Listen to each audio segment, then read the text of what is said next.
already see the no TIF signs going in people's yards. It's like, I'm really worried that that's going to happen. These kinds of conflicts, I think, are avoidable if you do a methodical and inclusive public process. And in my opinion, that should be undertaken before you file anything related to the TIF. Slow the roll, let the zoning do its thing, make a development plan and budget with broad input from the community. If a district makes sense, it will come out of those discussions organically. If not, the village will still be free to deploy new tax dollars for the rezoned areas to promote the development at once, just as our North Shore neighbors have done. Thank you for your time. Thank you.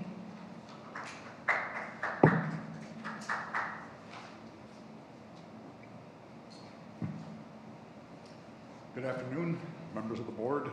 My name is Dr. Dan Bear. I'm running for state representative of the 57th District. 57th District includes North, otherwise known as Build Act. Bill is ostensibly sold as a housing affordability measure, but the real mechanism at play is state preemption of local zoning. It would require municipalities to allow higher density housing in areas now zoned for single family. Streets, drainage, parking conditions, sewer capacity, school capacity, especially if you have greater density. Now that includes kids. Now there are more children that are going to school. How are you going to support them? 70 to 80% of taxation is schools. So you can see the progression there. We locally know our own territory far better than Springfield does, and if zoning were to change, it should change only with local input, local residents' input, and with public hearings and accountability and your own judgment, your own wisdom for the territory that you're in. And there's also a property tax concern, so take a $500,000 home. In Cook County, residential property is assessed at 10% of market value, so assessed value is $50,000. So if this bill makes that same lot more valuable, and what happens is it's more valuable because now it's being marketed to developers, that increases its value. If it increases its value, so you can now redevelop that into multiple units. Market value will rise for the homeowner, even though they do nothing. They decide not to sell. Okay, they decide not to sell, but suddenly their property taxes go up. Not good. So if that property is reassessed now at $600,000, the assessed value becomes $60,000.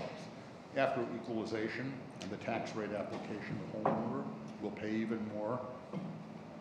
And there may be an advanced argument saying, oh, well, the rate didn't go down.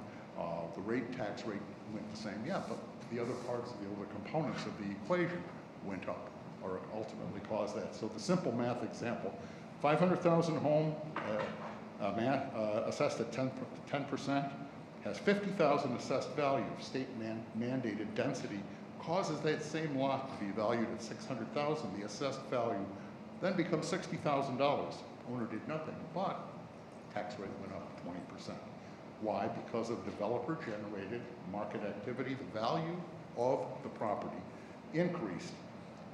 And why? Because values are established and confirmed by observation. So residents could lose local control, face more density, more infrastructure. We'd all face more infrastructure pressure. More parking pressure would be density in parking. Where would you park? And potentially higher land assessments, all without a local vote. So, in conclusion, this board and all of us, and I as a resident, think that all of us should oppose the Build Act, aka HB 5626, ask our state legislators to preserve our local zoning authority. And that's my piece. So, Thank you. thank you for hearing me out. Thank you. President Metrick, we're now streaming. Okay, It's working. great. Good news. Nobody touched me there. I'd like to welcome everybody who is watching us live. We had some technical difficulties, so we are just beginning public comment. So you all haven't missed much, but Okay. thank you for hanging in there with us. Good evening, Beverly Smith, 772 Hap Road, Northfield, Chair of the Northfield Caucus. And listened to Mr. Pick both tonight, and he was at our caucus meeting, thinking that what's basic to this country, and local government is always the closest to the people, are fair procedures. Procedures, due process is what the country is built on. So we develop a platform at the caucus, and I just want to read something from it because we can't foresee everything that might happen. And we tried, and Northfield doesn't change quickly, but we mentioned in the first page, over time, changing circumstances may create significantly new perspectives and dictate markedly different approaches. Prior to adopting any of these new approaches, the board should solicit the views of the caucus and the community in general to ensure full understanding of the proposals and identify any unintended consequences in advance. So that's what we're really asking. This is new to the village. It might be wonderful. The majority of the residents might support it, but we don't really know that because we're just scratching the surface. And so people are willing to accept things if they feel they had their input. Everything was done slowly, and summer is not really a good time to start an educational process in this village because people go away. And I only know what I read in the papers these days, and I read that a decision might be made in September. I saw that in the record on TIF. Can anyone enlighten me? Is that accurate? A decision might be made in September. This board hasn't set a proposed timeline So at there's this no moment. timeline. There is one that you all saw at the April 28th meeting, but we have not adopted a timeline at this moment. Okay, because we would, there are ways, definite ways to get more public input. You think of ad hoc committee, blue ribbon committee, survey, referendum, town hall, panel of experts. And you did this for the Hap Road committee and then had an ad hoc committee. So just asking that you please think about the timing and educating the public because you are the government that's closest to the people, local government. And I would like to just take our platform to the clerk so she can copy it for all of you. Thank you very much. Thank you. Anyone else?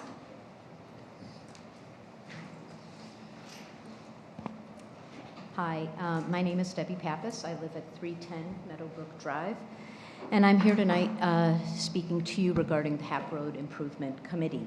I am aware that you trustees are facing major decisions that are going to shape our village for generations, maybe even into our next centennial. And as I see it, you're working on this complex puzzle. And four pieces of that puzzle, four key pieces in my opinion, are the Central Road Corridor, the now vacant Mariano's, the library, our town center, which includes Hap Road. These are your major pieces of your puzzle. And I have seen great progress in two of those pieces, Central Street and the library. Getting those pieces to kind of fit took a lot of leadership, a lot of vision, and a lot of hard work, and I acknowledge that. I now ask you to take that same commitment, that same leadership and vision, and apply it to our town center and to the Hap Road project. I'm going to encourage you to take 3 steps. The first, assign a champion, someone who's going to prioritize the Hap Road improvements and keep the effort moving forward. This can be one of you. You are all a group of talented and engaged trustees who I know care deeply about this project. Or you can rely on your dedicated community members. But somebody needs to own this effort and to ensure that our momentum is maintained. Second, please create a meaningful budget that shows your willingness to invest in our town center and in Northfield's future. And third, please try to pursue the items that can be accomplished with little or no budget, such as reinstating your signage committee. That's easy, no budget. It's the small, visible actions like this that will build community confidence while your larger plans are being developed, while you're completing that bigger puzzle, putting it together. So when you created the HAP Road Committee, you gained more than just a report reimagining a road. You gained a group of committed advocates that are ready to support you and our work. We can be the trustees' fiercest defenders throughout town on this project. And you also created a group that continues to pay attention and will continue to push for progress on this project. We do not want our work to sit on a shelf. One final point I'd like to make, and this is from our March presentation. I want to reiterate that slowing traffic down on Hap Road doesn't get accomplished by simply lowering the speed limit or changing the number on a sign. Traffic slows naturally when a road is interesting, when it's beautiful, when it's connected to a place that people really want to experience. Hap Road should be designed as the heart of our community, not be treated simply as a thoroughfare. Thank you. Thank you.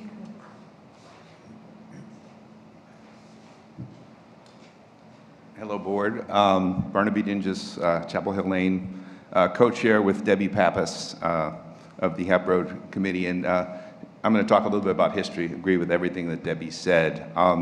You know, we exist because you guys created us. I didn't know Debbie Pappas at all.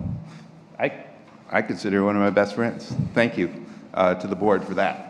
But I think it's also something that happens in Northfield when we put people together and try and work together to get things done. And so I'm back in coach mode and give you guys a pep talk. We worked for 6 months. We delivered a report 2 months ago. And I really hope that we hear a vigorous discussion about the report. 15 pages long. I'm sure you all read it and marked it up and have thoughts. And hopefully not just thoughts on 12 to 24 months. Andrew Yedis, in fact, we have 5 members of the committee at the meeting tonight. Thought we should have a near term and a long term. But some of the more powerful ideas are in the long term because we're looking to the future and the vision of what we want.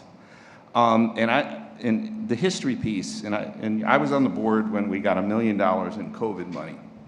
And even though our businesses were struggling and some on the board thought we should dedicate, I think it was $50,000 to downtown, we spent the entire $1 million on wireless meter reading, which is a good thing to do, a smart thing to do, but it did nothing for our downtown. A couple years ago, we moved $2 million from savings to long-term reduction of debt. Smart thing to do again, but nothing for our downtown. And then just recently, we had $250,000 excess from last year, and at least as far as I know, have dedicated none of that to the downtown. And I guess the point I want to make, and here's the analogy, Northfield is a family, and any family that saves is a healthy family. It's a good practice. But the family that doesn't go out to dinner and never takes a trip is not a happy family. And I think that what we learned through the HAP Road Committee and the survey was Northfield is hungry for a downtown. And so that's really what we're asking for. And so it's kind of where the rubber meets the road. But we would really encourage you guys to have a vigorous conversation and be as specific as possible about what you want to do. This is less of an infrastructure project than a who are we in Northfield and how do we want to gather downtown. So good luck with your conversation, and we'll be listening. Thanks. Thank you.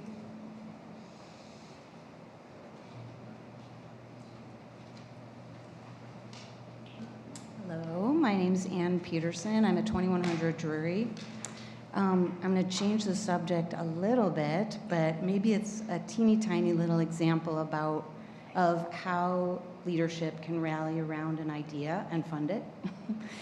So I'm coming at you from Go Green Northfield, and you might remember, and everyone might remember, that we recently had a garbage pickup day, and the couple days before that, Go Green Northfield organized a furniture pickup from the Chicago Furniture Bank to avoid putting furniture on the curb and then going to the landfill.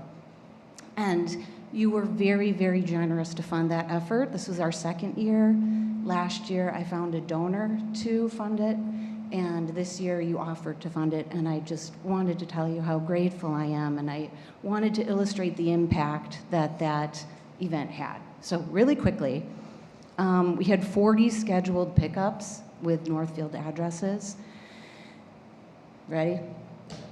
There were 14 couches, 2 coffee tables, 5 rugs, 14 armchairs, 4 end tables, 1 bookcase, 16 lamps, 2 children's toy chests, 4 kitchen counter stools, 2 desks, 22 pieces of framed artwork, 3 kitchen tables, 26 dining chairs, 1 set of dishes, 1 set of pans, 1 high chair, 2 kids' tables and chairs, 6 bed frames, 20 mattresses, 2 bedside tables, 8 dressers, 3 mirrors, and 1 bench. That's around 9,500 pounds of furniture waste that was kept out of the landfill. That's almost 5 tons just from Northfield. That is also, more importantly, enough to furnish roughly 10 apartments for mostly single mothers of small children who are emerging from homelessness, because that's what Chicago Furniture Bank does. So I just wanted to, from the bottom of my heart, thank you for that impact that you funded. I'll also say that Chicago Furniture Bank also is using our model as an example for other towns because it's been so successful. And when they reach out to other municipalities, that leadership has been hesitant because they don't want to pay. And I'm so, so grateful to live in a town that understands the impact of these programs and is willing to cover the expense in order to not only benefit us and keep almost 5 tons of furniture waste out of the landfill, but also the greater Chicagoland area. So again, thank you, thank you, thank you so much. I'm so, so grateful. Thank you, Ann. Anyone else?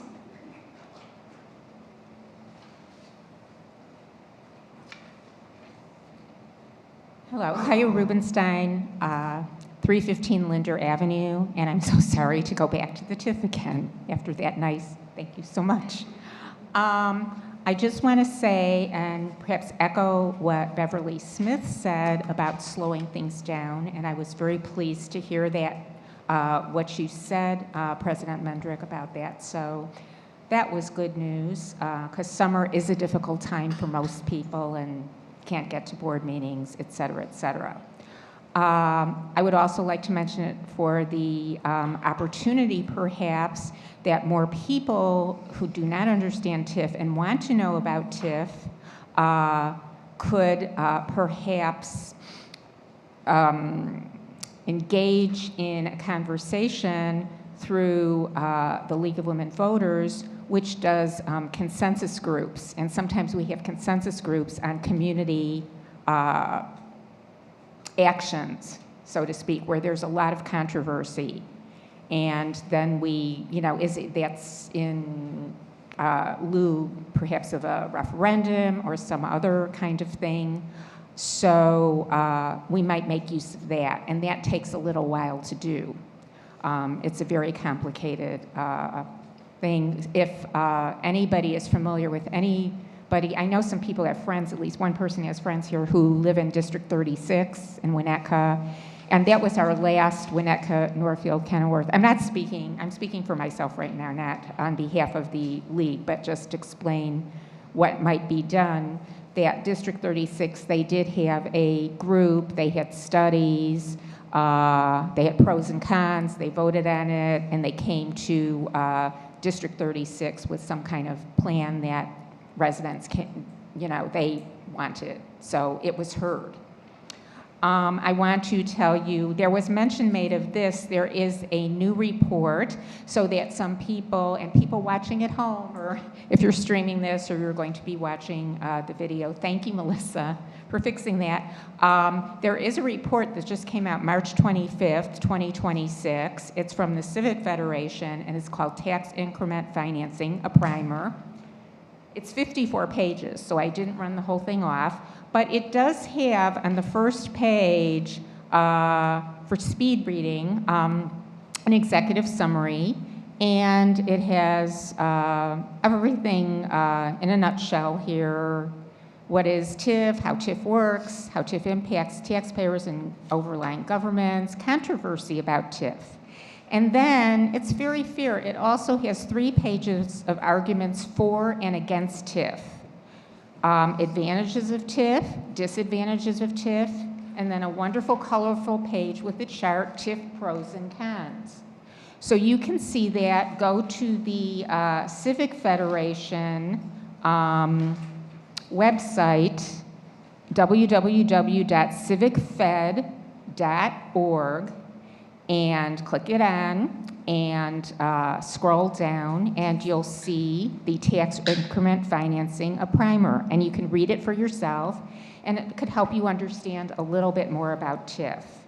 Also, very quickly, we might ask you if it is at all possible, and it would be a really good thing to do if the board could host some kind of town hall where we know you have the SB Friedman and they're making presentations, but maybe you could have a panel of people who've been through TIF, townships that have been through TIF, people who are involved in this. David Orr was involved in this, for example.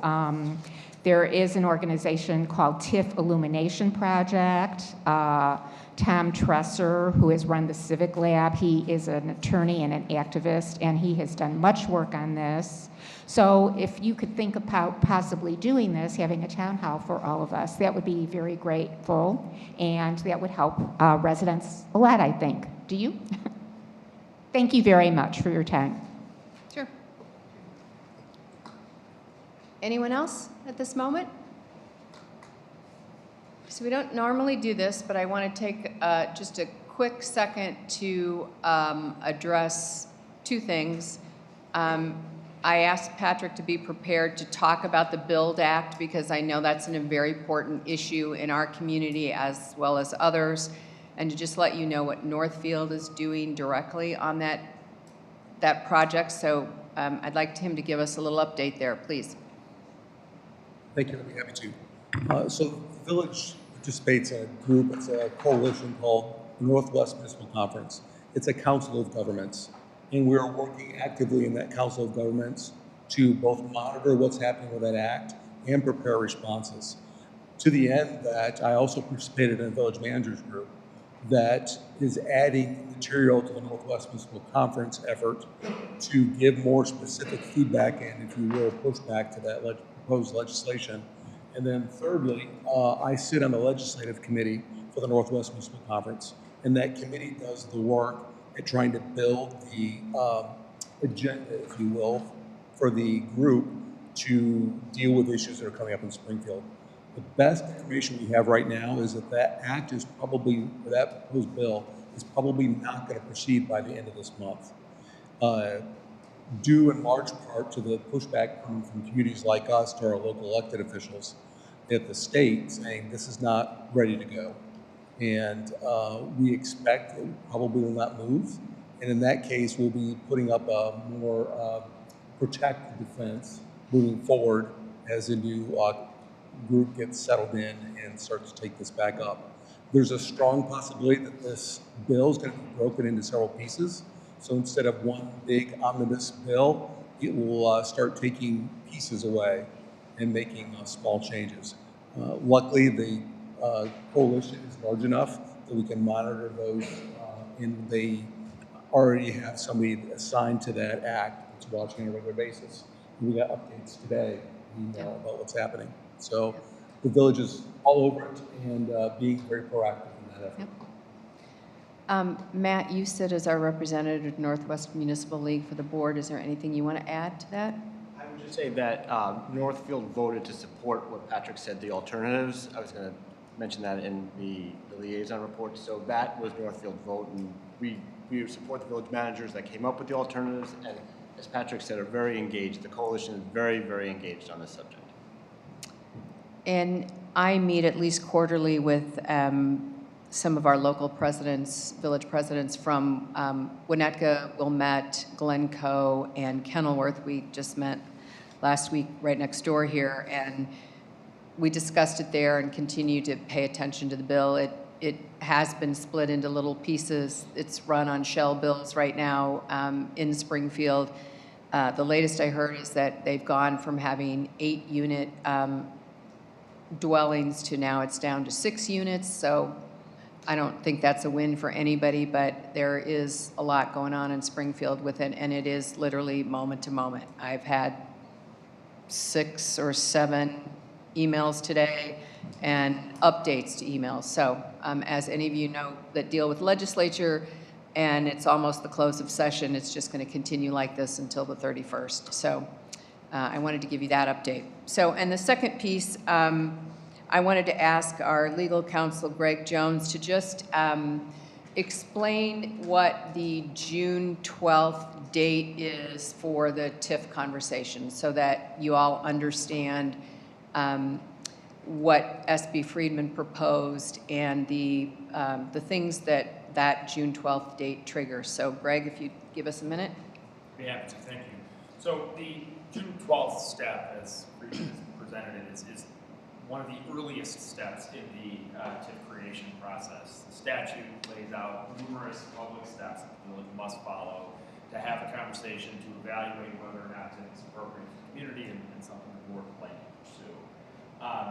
Can't emphasize enough that all the steps are public. The first, I guess, vote the board would take would be to set a public hearing date. So that doesn't approve the TIF, it simply sets a forum to have a conversation. Before that public hearing happens, the Joint Review Board, which is comprised of representatives of each of the taxing bodies that are levy taxes within the TIF district, would be convened to review the report, provide a recommendation, and then there would subsequently be a hearing and other village board meetings as well. So just to provide that context on the lay of the land and next steps related to TIF. Thank you. Can I ask a question on that? Yep. The Joint Review Board, some of those other steps, are they open to the public being able to attend and make comments and do all those types of things? Yes. Okay, great. So I would now like to move on to the next order of business, which is approval of the minutes from April 26, 2026. May I have a motion and a second? Motion to approve the minutes from April 28th, 2026. Second. Deputy Clerk, please call the roll. Trustee Orth? Yes. Trustee Whitaker? Yes. Trustee Fowler? Yes. Trustee Gallen? Yes. Trustee Yedis? Yes. Trustee Elfman? Yes. Motion carries. Thank you. Okay, the next item of business is a lot of what we heard before us tonight. So a discussion concerning the Hap Road Improvement Program. We have addressed this in 2 stages, in more short-term issues and then more long-term issues that require more engineering and involvement with Cook County. But Patrick's going to walk us through a little bit of a presentation here, and then the board is going to give some feedback. And I think, Patrick, what you're looking for is some direction from this body as to some of the next steps in the short term, and then just so everyone has an understanding of what the more long-term issues are related to Hap Road. So take it away. Yes, thank you very much. So what we'll start with tonight is I've gone through the Hap Road Committee's report, and they listed a section that had, in the next year to 2 years, here are the things that we think the village should be focusing on. So I put those in a table, and we're going to go through those item by item, giving you an update, and then in some cases giving some notes besides of those. So hopefully it's fairly legible for everybody in the room. But the first was that the committee recommended that we come up with some plan to do a better job looking at the condition of the Hap Road corridor, litter, weeds, you name it. And we're going to have Public Works start making a more frequent sweep of that area, specifically with that in mind, the weeds and the trash. The committee was recommending it daily. I don't know that we need it that frequently yet, but if Public Works is continually seeing a lot of debris, we'll increase the frequency. But for now, once a week, once every couple of weeks, we'll make that look over it and make sure that there's nothing to be dealt with, that there's an ongoing problem. And if there is, we'll see if we can identify the source so it doesn't continue to be a problem. The second is enhancing the landscaping of the central business corridor. This is something that the village budgeted to happen during this fiscal year. It was linked in with funds for also Willow Road in that corridor. I got a report last week from Public Works. We have 28 dead trees on Willow Road.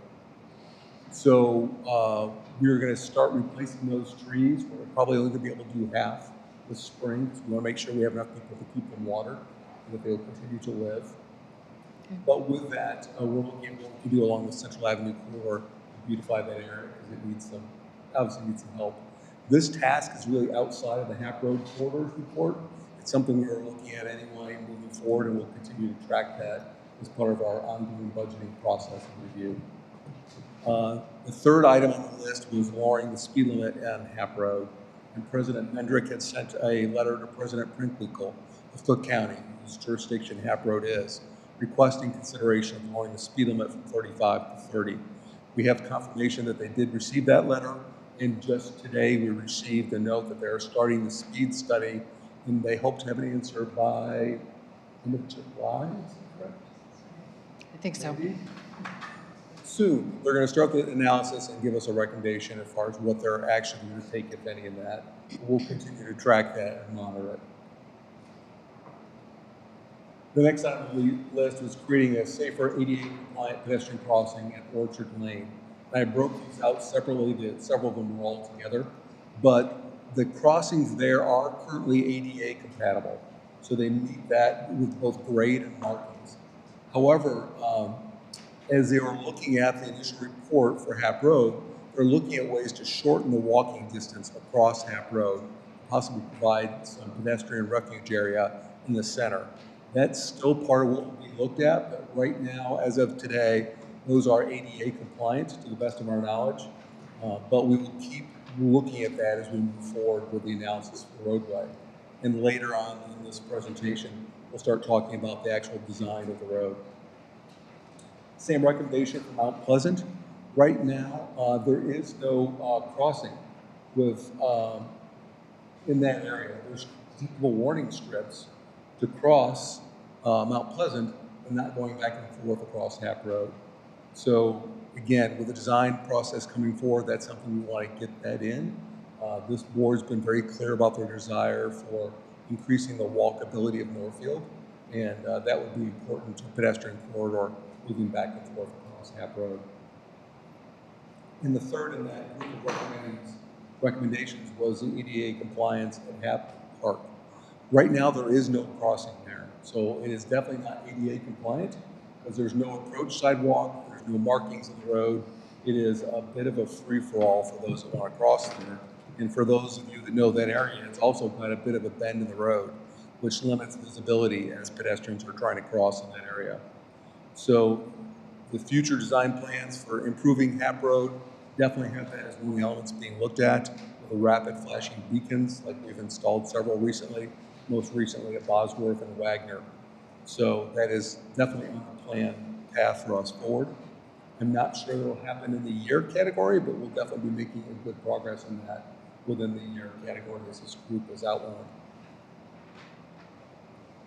Next, streetscape upgrades during the centennial celebration. I would love to achieve that goal, but I don't know if we can get it done in a couple of months. So we are currently updating your design guidelines. That's a set of standards that when somebody's working in the commercial area, they look at the design guidelines. It's almost a recipe of what the village has a preference for as it relates to building design. Those design guidelines had only been for the village center district. So Steve had noted that really it would be helpful to have that for all of our commercial areas, and he's in the process of working with the commission to get those up now. Along with those design guidelines, it's very common to have streetscape elements included. So the streetscape, the sidewalks, the benches, the planters are linked visually with the building appearance reviews that we have.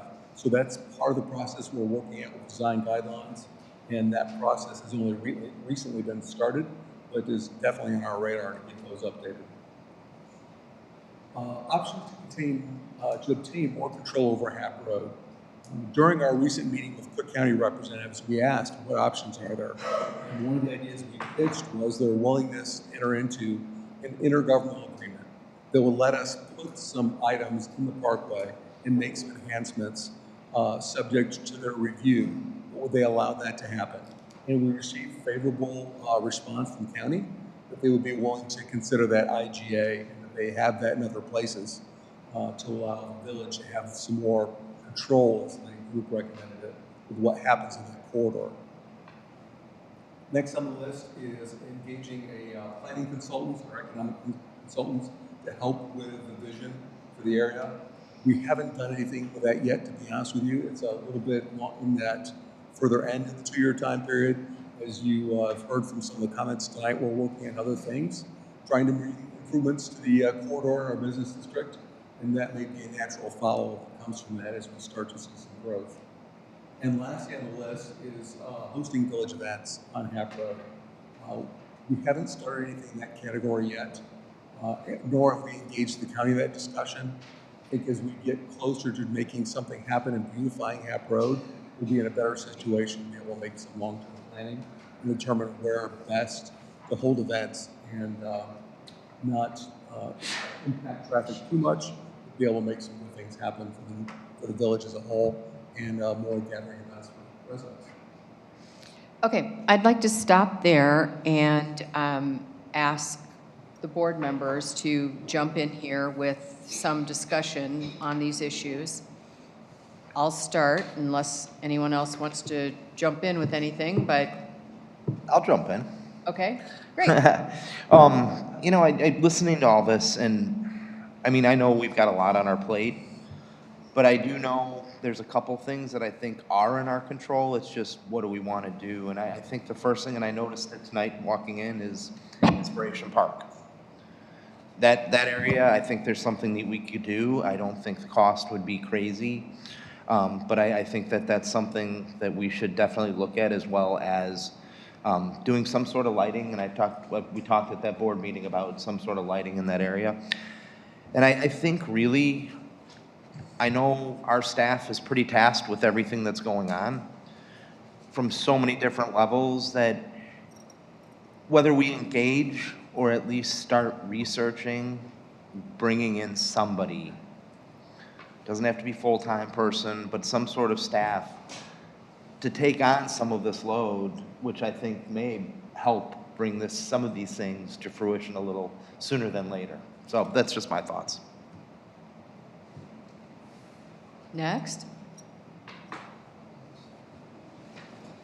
Matt, go ahead. My comments are a little more conceptual about the committee's life. Just keep this kind of ongoing. When I think about the Hap Road Committee, I try and reflect on the Sidewalk Committee, what worked, what didn't work, you know, how we can improve on that and to make that committee's work better. And so I think actually what Barnaby was saying is a really good point, which is having somebody sort of appointed to continue to sort of shepherd the recommendations, going forward. I feel like I'm kind of doing that a little bit with the sidewalk stuff, and I see that that is like really important in getting the stuff going.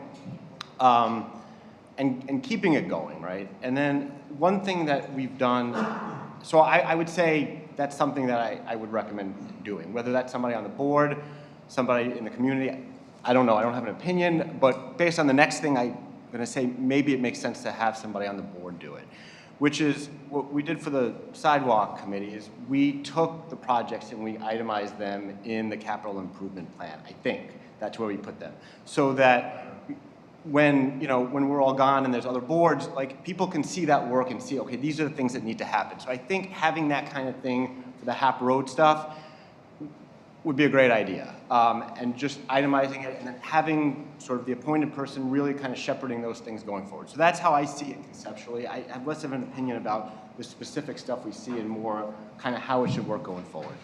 Okay. Anybody else? So, couple comments on it. First of all, thank you for putting that committee together in the first place, the HAP Road Committee. I mean, I think we brought diverse opinions from across the community together to talk about moving forward with a common plan. I'll start with my frustrations a bit. On the frustration side, we want to get HAP Road moving, we want to get this stuff to happen, but then we're also being told we need to slow down and things are happening too fast. So I don't know which way the village would like us to go, because at some point, we've got to decide if we're going to start moving forward. And one fun thing about government is everything costs money to do, so therefore we have to figure out ways to pay for these things as we go forward. So that's just, I'm going to throw that out there. Maybe I just threw a match on a dry log pile, but at the same time, we have to really be thinking, like, what do we need to do as a village? What things do we have in our toolbox to start moving these things forward? Because I'm with Barnaby and Debbie on this. Like, we did that for what, 6 months? Sat on that committee, and we want to see these things come to fruition. But the only way we're going to get there is to have the actual funding to do this and move it forward. And maybe there's some budget changes we need to do, itemize things into the budget. One thing, we've done it with like water projects, other projects, where every year there's a line item, right? That's something we can definitely get going in the future. So I'll start there on that side of it. We've got to work this all together. We are trying to do redevelopment as a village board. I think it's being misunderstood what we're trying to do for redevelopment, but this is all working together from the HAP Road side, from the Sidewalk Committee, from all these committees and commissions we've had for years and years and years. We're trying to actually get them moving along. That's one side. The other thing I will say, this I think is low-hanging fruit for us to look at. You drive in from the west side of the village, big, beautiful sign. And I've joked with some folks that Glenview's sign is the 10th of the size of our sign, but they're 10 times bigger than us. So I find enjoyment in their little sign and our big, giant Northfield sign. I wish on the east side we could get something like that. And I think Debbie mentioned signage committee. I think that helps open the corridor back up, just something at that corner of Hap and Willow saying, you are in Northfield. This is where you are. You're actually in the downtown now. So those are my early comments on it. I'm gonna have a lot more around all this as we go forward, but that's, I think the easy low-hanging fruit is maybe we look at something signage-wise, just do something better there. So. Trustee Orth? I agree with what we've kind of put together here. The other thing we have to consider, you know, obviously the money is a big deal, but the things that we can do that don't cost a lot, that are immediate impact, like lowering the speed limit, like some signage. I know Barnaby worked with the signage, and if we can get some nice signage, and some of the stuff that we have to do, obviously I talked to Patrick today, the water main, which has got to be replaced in that section, Hap Road, is scheduled to be done hopefully in early 2027. And I think obviously we can't do anything to the road till the water main's done, and that money has been allocated. So as far as the monies go for the water main, which is a huge infrastructure improvement, that'll be taken care of when we have the monies. As far as some of these other things, I think it's important, and I think what we need to do, touching on what Matt said, is we make up a list, whether we have another committee with residents and or board members or a point person on the board, like you've talked about. That would be a great idea to then go through this list that the HAP Road Committee put together, start prioritizing it, and also trying to see what more we can do with the county with what they'll allow us to do and moving forward in that direction. So I think we've got a good plan in place and great ideas. Now we just have to kind of put it all together and prioritize it. I appreciate it being broken down towards in terms of line items. We can look at these as tasks to accomplish and objectives and benchmarks. I think that's a good way to get things done. I agree with Matt saying that we need a focal point for that. I'm happy to volunteer, or maybe we have co-chairs. But I do think it helps keep things on the agenda and helps kind of diversify the portfolio a little bit about who's taking control of what. But I also think this is another example where this has worked really well. You know, we got a lot of different opinions. We raised resident engagement. There's no predetermined agenda. This is all organic, and I think that's why it's important to keep things moving. I think it's been said before, but I think the signage, if there's anything we can do just right away, get those signs. I think we've even at one point we approved, they were like white with the blue writing and the fancy N. I think if we can go back to that slide from 10 months ago or maybe a year ago, you know, we can kind of move forward with that and get that staked into the ground. So, but I appreciate the opportunity to get this in the budget and move some of these things forward. And like Charlie said, I think some smaller items that we can do right away to show some improvement can help overall. Okay. A couple of things I wanted to add to the list, or not add to the list, but reiterate that all of you have said already. Patrick, I'm going to give you a little more time on the Inspiration Park because our birthday is October what? 20? Our birthday's October 23rd officially, 100 Okay. years old. So I was wondering, Barnaby and Debbie, if we might approach some of our friends in the Garden Club to ask them about ways that we could perhaps enhance that park. I think it's nice enough looking right now, but it could use some enhancements. And then if we perhaps talked about lighting, it is a kind of a small thing, but it would give us the opportunity, and forgive me, Charlie and Mary, we didn't talk about this in the Centennial meetings, but to perhaps rename that Centennial Park and really make it something that, you know, on our centennial, this is something that we did. And I have a vision, and don't know how to pay for it yet, of a, you know, like a historical marker that you see on the side of the road that would be put there at some point. And maybe there's even an opportunity for someone to sponsor something like that, but where we could, before the snow flies, maybe try to do some enhancements to that. So love to talk with you guys about that offline and see if we can figure something out there. The other thing that comes to mind is, you know, we are members of the Winnetka, Northfield, Glencoe Chamber of Commerce, and they, on many different occasions, have events around the community. And Steve, I don't know, have they ever done like a Northfield Chamber event that perhaps would be along Orchard Road and the businesses there? And so I wonder if we couldn't go to the chamber to ask them to help us think about an event that we could, at least an event that we could do to highlight our businesses that's specific to Northfield, because they do that a lot. So I want to put that on the list of things that we consider. And then I certainly have concerns about the park down there and people crossing that mid-block area, and having now seen 2 areas where we have the rapid flashing beacons. I think they're really helpful. You know, I want to ask my fellow board members how they feel specifically about that. It's not something we've budgeted, but we also know that these things take many, many months before they happen.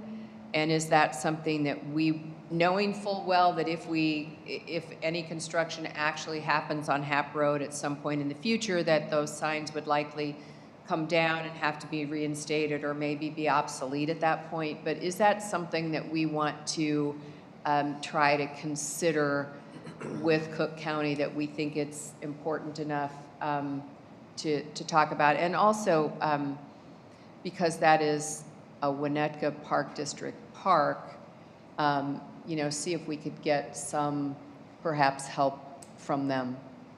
I'm just throwing that out there. So one comment I'll make on that, I think we got to, who knows when they're going to rebuild Hap Road, right? So I think at this point we have to assume we're working on it. More of a question for Patrick, or for this village as a whole, and not to steal ideas from other villages, but I'm going for it. Evanston has those red flags that sit in, like, it's not a paint bucket, but I mean, it's that concept. Could we at least for like a short period put some of those at some of those crosswalks just to help with that? I mean, if we're not gonna have the rapid flashing beacons, at least a way to like grab that so when people, when you walk across, people can see that you've got that flag. I'm just trying to think of anything to make it safer crossing for the short period until we get better set up.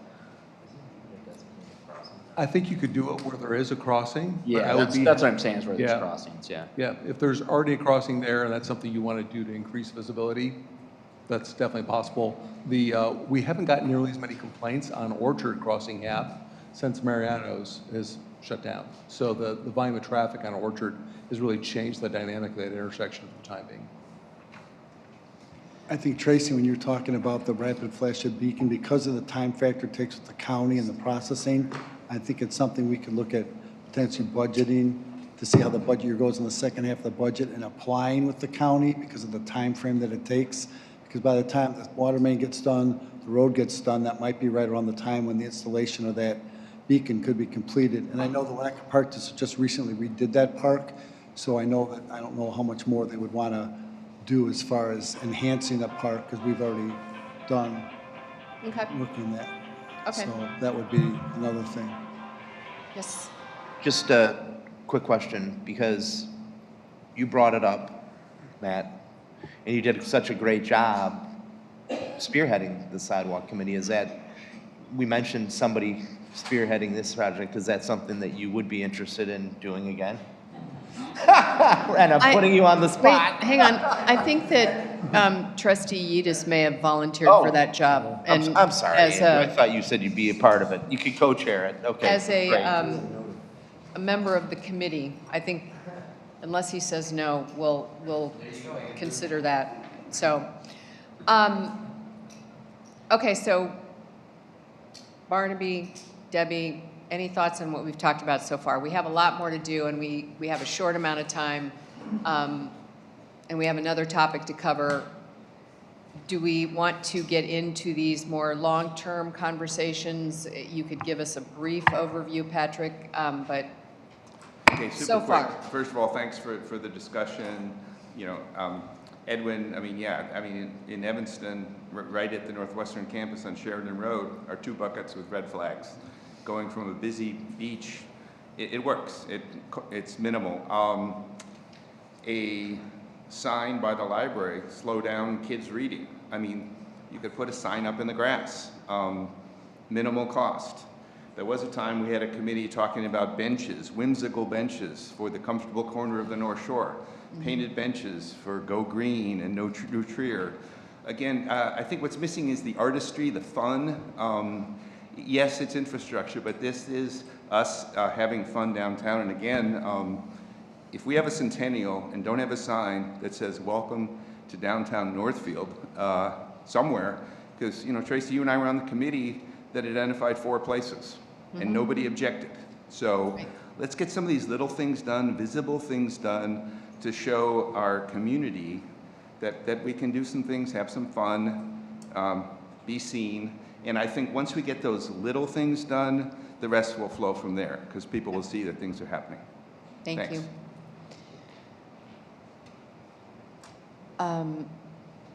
Can you do a 5 minutes or less on the long term? 4 minutes, 30 seconds. Okay. So this is part of the interim appearance, aesthetic improvements, safety improvements to Hap Road. But we've still got a bigger piece kind of hanging out there that has to do with really what got all this started in the first place, which is the reorientation, redesign of Hap Road, and it's what the engineers call its geometrics. We're in phase 2 of a federal process for designing the geometric changes to Hap Road. Before we finished construction docs, we put this on hold and basically put it back into what they would technically consider phase 1, the planning phase. But we still have credit for being in phase 2. And we had funding for that, and we spent about $1.5 million getting to the point where we stopped and restarted. And that was a combination of money from the federal government, the village, and Cook County. Covered partially by federal government, but we also had construction funding to redo the roadway. That money, because we paused and stopped, we're out of the category for that. So we would have to restart. We have to reapply, we have to get points for the process and see if our project scores high enough to get back in to pay for the construction. But I also need to close out phase 2 because we signed an agreement that said we would get this through construction. So the county plans on changing that road at some point, and they've indicated that it's probably not going to be just resurfaced and repaved the way it is. So this is the opportunity for the village to start looking at the HAP committee report re-envision what the design concepts are and engage the engineer to present those to the group and the village as a whole to say, what do we want to have happen? How do we want this to look? So that's the phase that I've laid out here, is seeking engineering services to help us design, to review the HAP committee report, come up with some additional design options, these alternatives, and let the group pick from several alternatives to see what's best.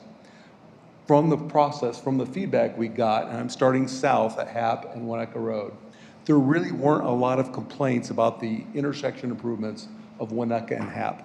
There were concerns about the width of the roadway and how much property would be needed for both temporary and permanent easements, but overall, we didn't get a lot of negative feedback in that area. As we moved further north, we heard feedback that the residents really didn't like the concept of a center turn lane and widening that lane out. But they did like the idea of the crossing in Hap Road Park. So the engineers need to take a look at what options can happen in that road that possibly are alternate to a center turn lane that still gets us into the spot where we have the bike lanes, the access, the multi-use trail. Many of those things that got us points, scoring higher to get the federal government to pay for 70% of the project. Now remember, we've already been through the design phase. The federal government has paid for that. So anything we're doing from here on is 100% village cost.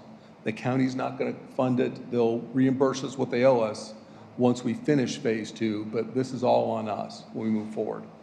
And in this concept of what I'm asking the engineers to give us a price point for is taking us through those 3 steps and getting at least to step 3 here, we're starting to select the design alternative for Hap Road.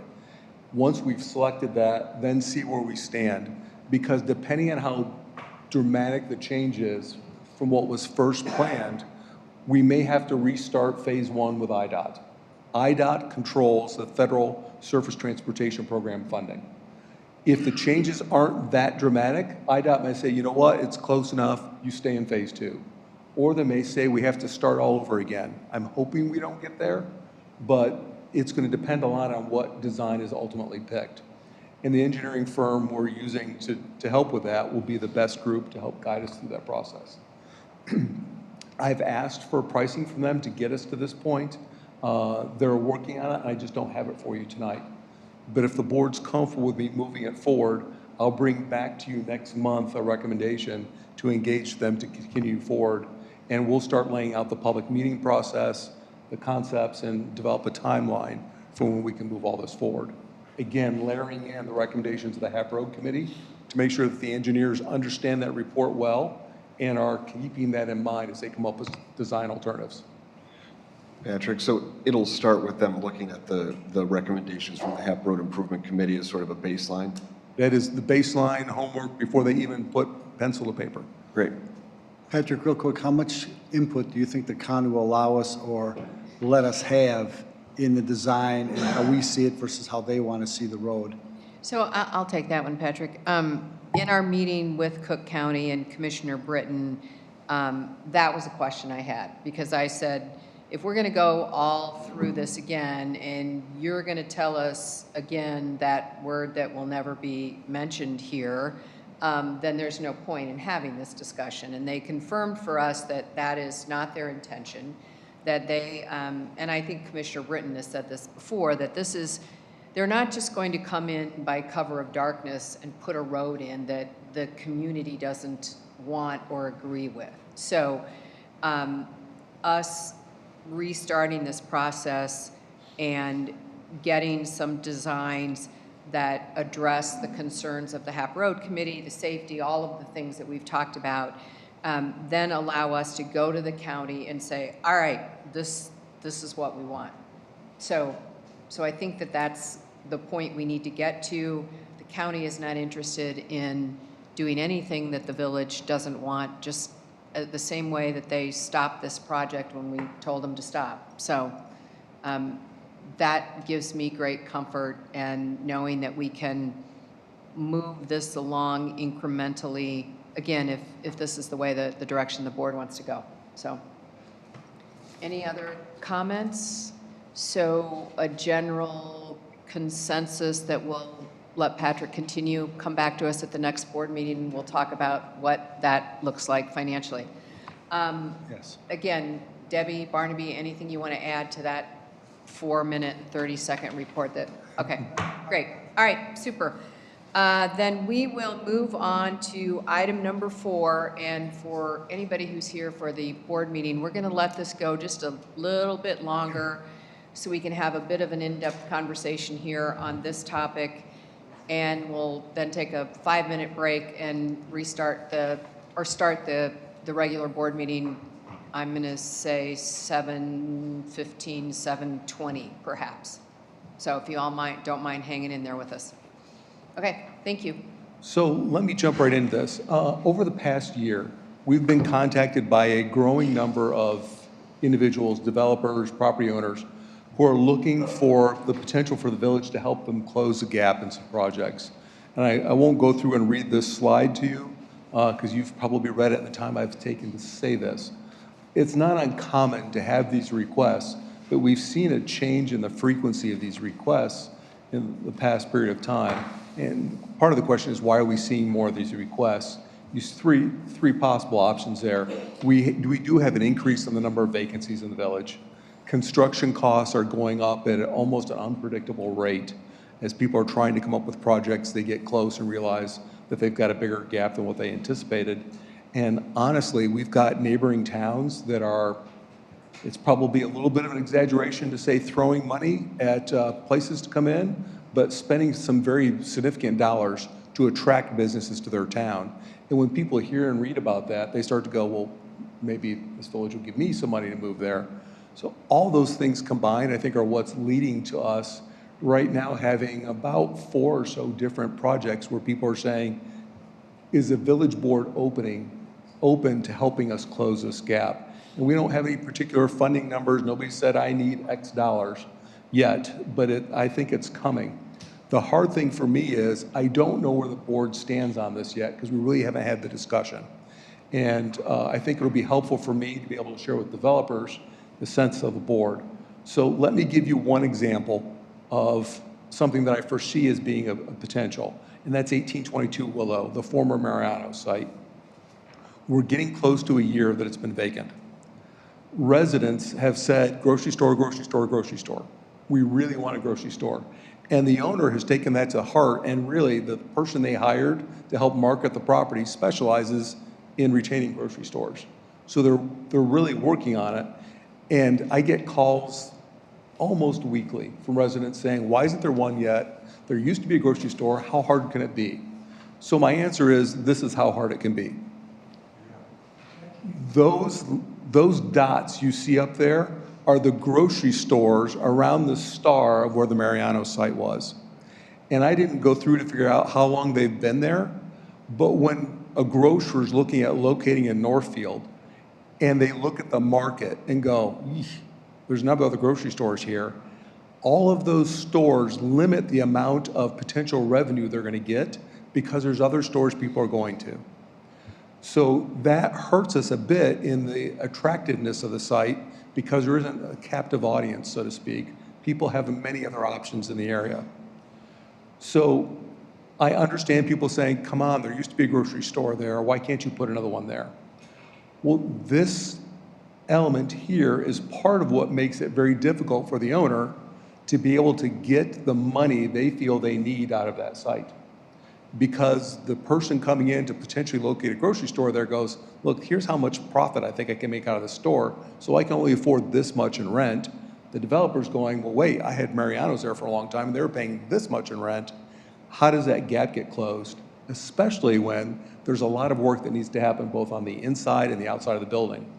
So what happens is things get close, they start getting down to the brass tacks of what's the final number and what's it going to cost to build out, and things come to a screeching halt.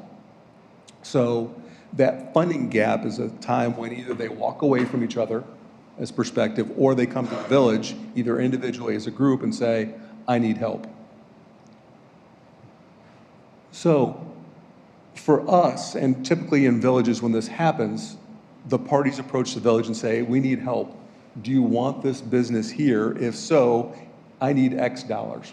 And the villages say, oh yeah, sure you do, prove it. And it starts a back and forth and kind of an expensive process for the developer to be able to prove up their numbers and release their financials.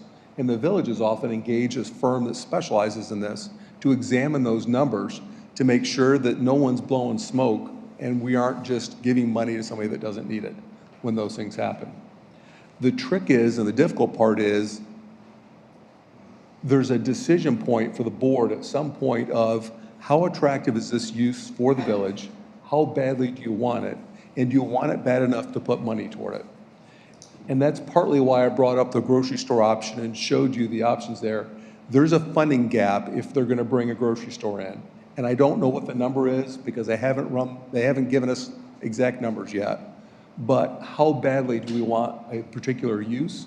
And do we want to help kick money toward it? Or do we just want to wait and see what the market will drive on its own? So that's partly why I'm bringing this to you tonight. As again, there's no specific ask, but I'm trying to figure out what the sentiment of the board is, because if a developer is interested in something and they ask us to close the gap and the board's like, sorry, let the market drive it, it's better for us as a community to tell them now early on, we are not helping. So we don't burn bridges with anybody. They don't spend a lot of time and money for something that isn't realistic. Or does the board come back and say, you know what? I don't know. We'd have to look at each individual case. So hearing from you what your thoughts are would help both myself and Steve give feedback to the people who call and inquire. Okay.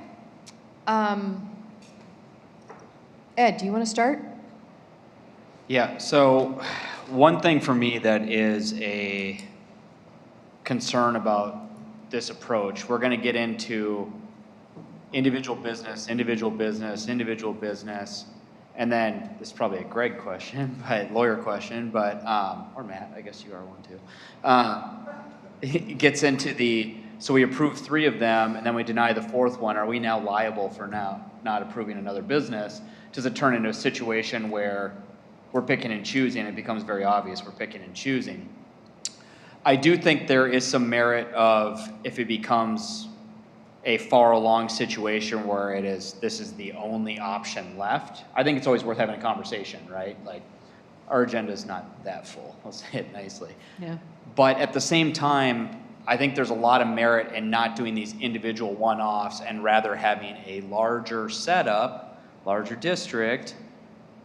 I don't know if I'm allowed to say the words out loud, the 3 letters that go together, TIF, but it's a way to help us get out of this one-off thing. That's my personal sentiment on it. I've kind of expressed that to everybody at some point. So, on the question of precedent, which I think is what you're getting at, Trustee, there's value in having a policy to protect the village from, and they're more optics arguments as opposed to legal arguments, of you're picking winners and losers. Legally, the village, it's be challenging for someone to force the village to give them money. That's not the stance that you're in, but the policy can provide benefits and some transparency on how those projects that are getting funded were selected. Because you do see planning and zoning gets into that at times, right? Where as long as it's on the approved list, there's not much pushback we can have per se. So that's where I do start to get, we'd almost have to have a very prescribed list set up. But where I'm going with it is just, now we're getting to every individual situation over and over. Mm-hmm. I guess we could fill our agenda up that way. Yeah. Trustee Gallen? The alternatives or the suggestions in the memo, I'm in favor of having those as options with the exception of the business development district. I don't like that one. I don't think that's something that we should be exploring, but the other ones are good in my opinion. And they should be good in the sense that they should be options that should come back to us as you know, how you see fit as you're going through the process. Okay. Trustee Orth? I think when you look at the other communities and what they've done, I agree with council. I think there hasn't been an issue with anybody getting sued because they've thrown money at different businesses to want to come into town, whether it's a restaurant or a Target or whatever the case may be. And I think, you know, in talking to the village manager, there's been still discussion about, you look at how long a grocery store was there. All these grocery stores, yes, are around us, but the grocery store that was there was doing quite well and was full quite often and doing quite well with the tax dollar. So I think if there's the right fit and a different grocery store chain wants to come in, I think if that's a possibility and the residents are strongly in favor of that, I would see that using some monies to help them, so to speak, meet that gap would be great. In the long term, it'd be great because you look at the money in tax revenues that we receive from a grocery store, which was roughly around $500,000 a year, give or take. And I would hope that we could get another grocery store in there, and we could try that approach first. If it doesn't seem like that's going to work out, we give it a bit of a time frame, and then we go to the next option, which is work with the, property owner to try to see what else would work. But I would still like to exhaust all our opportunities with the grocery chain, which I know there's some other ones out there that haven't been, they've been explored. So that's kind of what I think we would, like to see at least initially. Okay, thank you. I do want to just, Patrick, can you just confirm the sales tax revenue loss number that we're working with is how much? Between $300,000 and $400,000 all Okay. in. All right, great. Trustee Whitaker. I tend to agree with Trustee Gallen on what he had to say. I think, though, when we're doing things like this, especially using our funds, especially fund balance, to help these businesses. I know there's businesses in Glenview that were highly successful that shut the door because the village, all these new businesses are being enticed to come in, and the existing businesses were not being helped. So I think, finding a happy medium, but also, following these parameters, I think it could be a successful dangling, so to speak, of the carrot. So that's where I stand. Thanks, Tracy. I'm sort of the mindset of, along with Ed, I don't want to say handout, but anytime there are enticements and then there are giveaways. And once you give that money, you're not getting it back, period. And there's no guarantee that business is going to succeed. Right. The Mariano's closed because it wasn't doing well. It would be there if it was doing well. It was not a successful store. And it's a tweener building. I would love to get a grocery store, but there's no guarantee the next one, we give $500,000, $1 million for a grocery to come in there. There's no guarantee that that's going to work. I agree with Charlie. Yeah, there's tax revenue that's being lost, but sometimes things have to be re-envisioned, and people have different ideas. We're going to talk about an apartment building later in the later tonight in the actual board meeting. So I say go slow, very slow on this. None of us are, I don't want to pick winners and losers. We got business owners in here right now. That doesn't feel right. Just doesn't feel right. Unless there's something else out there for everybody. To your point, Ed, something that's broader for the entire community instead of very specific. Okay, great, thank you. Trustee Udis? All right. I don't want to restate what's already been said, but, I think it comes down to whether or not Northfield wants to be proactive. And I think this is an opportunity where a little financial involvement can help shape the downtown and have some guidance in what it looks like well beyond. We've already passed passive zoning laws that have helped attempt to attract businesses, but we already know for an entire year nearly, we've had that grocer sitting empty, which is economically damaging, visually damaging, and psychologically damaging for the community. It's the most common talked about thing that I hear anywhere I go. But I think, without the incentives, the market might favor lower quality uses, short-term tenants, and concepts that aren't desirable for our community. With the incentives, we have an opportunity to attract retail, restaurants, medical, professional, and various kind of mixed-use redevelopment. If it's done right, it can help the overall community, but doing nothing puts us at an economic disadvantage. I think that's a challenge right now, but I think it's about being transparent, what qualifies, how would requests be evaluated, what's the return on investment, what uses are preferred, and like I said, there's different vehicles and measures, sales tax abatement, there's other things to do. And I think we just want to be mindful, are we reacting to individual vacancies or developing a broader economic development strategy? I think that's where we're walking a fine line. I think it's a challenge to say, we'll give it to this place, not that place. And like's been said before, we have a lot of local businesses who I'm sure would appreciate that as well. So. Okay. Does that give you direction? I think I've got an idea of where everybody stands on that, and if we get any specific requests, I have an idea how to bring that forward, and I'll approach you about how best to vet those decision points. Okay, great. Sorry, before we move on, is one other question I had. I mean, is there any way that we as the board could say, we want a grocer, and unless it's a grocer, we're not willing to finance this or offer this? I mean, because we won't really know who would go in because this is a private property. So, yes, and we have done that between Patrick and Steve and myself, having conversations with the owner of the property. They are crystal clear on our desire for a grocer. And I would say that they have, you know, certainly talked to most of the people on that list, on that slide that makes sense. You know, I've had other people suggest other grocery chains that aren't currently in Illinois, and we've run those to ground and given them those same suggestions. So I can say with 100% certainty that they know that we want a grocery store.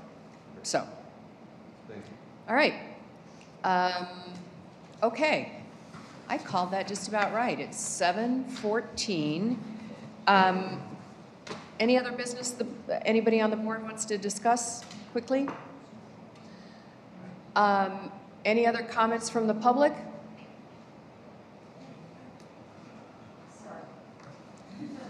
Kim Worth, 1655 Orchard Lane. Just for clarity, Patrick, when you were talking about Hap Road, on the presentation, it said 25-mile-per-hour speed limit, but I think when you were talking about it, I think I heard you properly, you said from 35 to 30. So just for clarity, it's trying to be reduced to 25, right? Not 30. We asked them to reduce it by 5. I don't remember the numbers exactly, but Okay, because on that, it did say 25, so. Just that was probably correct in my memory, not so much. Okay, thank you. Yes, ma'am, quickly. Pamela Papadatos, 1757 Orchard Lane. Out of curiosity, the Treasure Island in Wilmette that closed many years ago, do you know anything about that? Is it comparison, and do they incentivize? Nothing current. What my information is a few years old about what they're trying to bring in there. So nothing current. Okay, then may I have a motion and a second to adjourn the committee of the whole meeting? Motion to adjourn. Second? All those in favor? Aye. Okay, we will try to get back and restart it at about